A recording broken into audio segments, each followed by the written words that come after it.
না মানে এখানে কিনি এরা এখান থেকে স্থানীয় লোকরাই কিনি বিভিন্ন জায়গায় পাঠান। এখন বিভিন্ন জায়গার লোক কিনতে আসে না? না আগে তো বাংলাদেশের বিভিন্ন জায়গার লোক আগে আসতো আর এখন আঠা লাগে। এখন মহাজন পার্টি খুব কম আসে। এখন সব জায়গায় আরও সিস্টেম হয়ে গেছে। ওই পান পাঠাতে হবে, ওরা বেচা কেনা করে আবার টাকা পাঠাবে। ওরা ঘোড়াশাল তাল ওই অঞ্চল এখানে প্রতিদিন কি পরিমাণ টাকার পান ওঠে?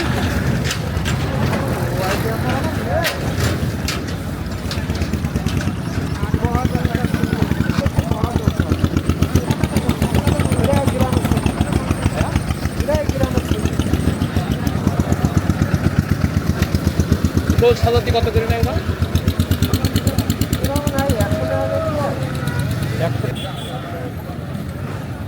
এই তুকুর থেকে সাজানো এক বান্ডিল পান সাজাতে আপনার হইলো ওই লাগে হইলো একদম সাজাবে, একদম তুলি দেবে, এবার ওই 400-500। সারাদিন তো করবে না, ওই দেখা যায় যে 1টা থেকে 2টো পর্যন্ত দেবেন। আবার হাজিও বেশি দেবে, নিচের পক্ষে 1000 টাকা করে দেবে।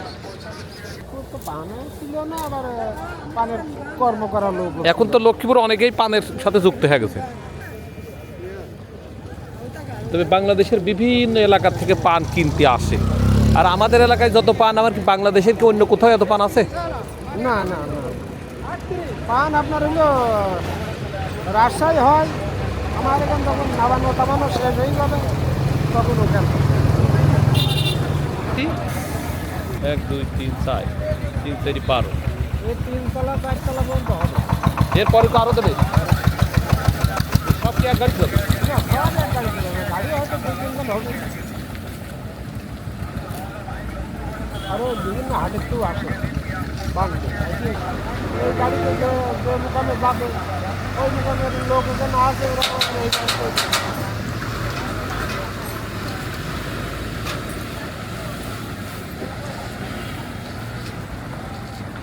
আমাদের এলাকার পান তো মিষ্টি পান, তাই না? এইটাই ভালো। আপনি তো পান খান। রাজশাহী, তারপরে আপনার বরিশাল, পরিফলে সুপারি হয়। বরিশাল ও পানগুলো বেশি চওড়া বড় না, টাকা থেকে এই সাইডে পানগুলো বড় হয় যায়। তো আমার এখানে লোক কিনতেই যায়, যখন এখানে শর্ট করি তখন কিনি।